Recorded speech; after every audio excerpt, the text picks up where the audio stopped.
के बीच में से प्लेयर को सिलेक्ट किया जाता है। अब देखने वाली लेकिन बात है लेकिन जब मुद्दा वही आ जाता है ना जी। मनोज भाई, जो सफर आपने हम्म। किया बाकी प्लेयर भी वही कर रहे हैं। अब मिसाल में बीजीटी के ले लूं, सरफराज हम्म। पूरी सीरीज नहीं खेले, अभिमन्यु मिश्रण 2 साल से सबसे ज्यादा रन बना रहे हैं। हम्म। चौथा दौरा है जब वो टीम के साथ गए हैं, बांग्लादेश, दक्षिण अफ्रीका, इंग्लैंड और अब ऑस्ट्रेलिया, जहां पे उनको खिलाया नहीं गया।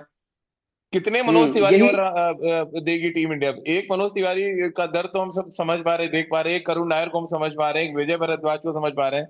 क्या क्या टीम इंडिया एक फैक्ट्री बन रही है? हमें इस तरह के प्लेयर्स देते रहेगी जो परफॉर्म डोमेस्टिक क्रिकेट में करेंगे? जैसा आप कह रहे हैं, आप लिस्ट तो बना लेंगे, आप टारगेट कर लेंगे, बट खिलाएगा कौन? खिलाएगा तो कोच और कप्तान। हम्म। जो नहीं हो रहा, वही बात आती है घूम फिर के। फिर कहेंगे कि मनोज तिवारी ने पहले क्यों नहीं बोला था, बाद में क्यों बोल रहे हो? तो भाई जब तक वो खेल रहा है बोलेगा कैसे वो? जब आप बिना बोले उसको नहीं खिला रहे हैं, बोल देगा तो एकदम ही बाहर हो जाएगा, जो ईशान एकदम। किशन के साथ हुआ। आप एक बड़ा हाँ। एग्जांपल और दे रहा हूं आपको। क्या करना चाहिए खिलाड़ी को, आप बताइए, रन बनाने के अलावा क्या करेगा और? वो चाहे मेरे अभिमन्यु ख्याल ईश्वरन से हो या सरफराज हो। यही पे यही सब चीजों के वजह से मैंने अपनी कमेंट्स दी थी, जी। स्टेटमेंट दी थी कि टीम इंडिया को बहुत मुश्किल होने वाली है सीरीज जीतने के लिए। और इस तरह की चीजें अगर होती रहेंगी तो फिर आने वाले दिनों में जीत तो दूर की बात है, ट्रॉफी देख भी नहीं पाएंगे। हम्म। आप हम्म। जैसे पॉइंट आपने उठाया अभिमन्यु ईश्वरन की, ये एक ऐसा खिलाड़ी है जो आज के दिन में 50 के औसत पे रन बनाया अपने हम्म। कैरियर में, 7,500 के आसपास रन बनाया।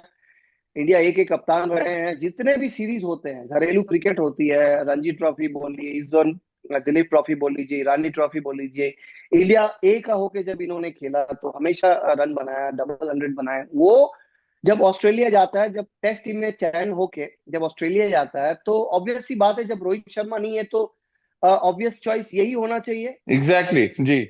इसके इसके साथ साथ सरफराज खान जो 60 के एवरेज से बल्लेबाजी करता है हमारे देश के घरेलू क्रिकेट में, जो टॉप लेवल का क्रिकेट है। और वो तो छोड़ दें, उसके पहले न्यूजीलैंड सीरीज में बाकी सब बल्लेबाज फेल हो रहे थे, ये 150 रन बनाए थे। हम्म। हम्म।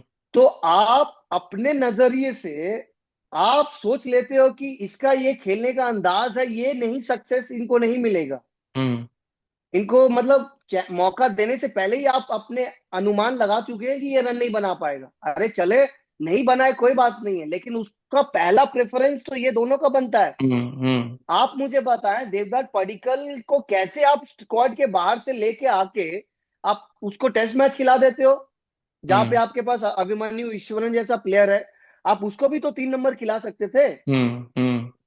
ये सब चीजों की वजह से मैंने कहा था कि ये टीम जीतने में असफल होने के चांसेस ज्यादा है। और नहीं। वही हुआ। आपका जब प्रोसेस आपका जो प्रोसेस होता है चयन करने का, प्लेइंग 11 का, आपका जो हम्म। कोई वहां पे क्या बोलते हैं, स्टेबिलिटी नहीं है। स्टेबिलिटी ही नहीं है। आज कहीं हम्म। से बाहर से बुला लिए, कल आप विदेश से भी बुला लेंगे, नहीं कल तो आप कोई किसको काउंटी खेल जिम्मेदार रहा मान रहे होगा। हैं मनोज हाँ। भाई?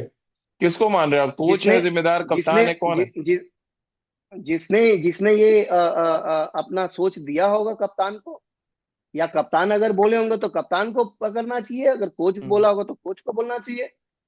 क्या देखिए, क्या आपको लग जिम्मेदार रहा है कि जिम्मेदार ये तो। ग्रेग हाँ। चैपल और सौरव गांगुली वाला युग लौट रहा है मनोज भाई? आपको लग रहा है जिस तरह टीम बिखरी थी उस समय? तो ये आप आप बता पाएंगे कि बीजेडी के बाद क्या हुआ, क्योंकि बहुत सारी खबरें आ रही थी कि नहीं, थोड़ी एक्चुअल तो सी खबर तब अनबन आना शुरू अनबन हुई जब हुई थी। आपका बयान आया ना, उसके बाद ही तो इतना बवाल हुआ कि सरफराज से भी कह दिया गया कि खबर लीक कर रहा है। मुझे कोई प्रॉब्लम नहीं दिखती है, एक खिलाड़ी अगर एक पत्रकार से बात कर रहा है और बता रहा है ड्रेसिंग रूम में ये हो रहा था, तो इसमें लीक वर्ड कहाँ से आ गया? नहीं, अब वही तो, यही सब चीजें नहीं होनी चाहिए ना आज के दिनों में। आप मुझे बताएं, बीसीसीआई हर कुछ प्रोवाइड कर रही है, जी। क्या नहीं प्रोवाइड कर रही है? बीसीसीआई सब कुछ दे रही है आपको। इंफ्रास्ट्रक्चर दिया हुआ है पूरा आपको, आपका सिक्योरिटी टेक केयर किया हुआ है, आपको जो चाहिए सब कुछ मिल रहा है।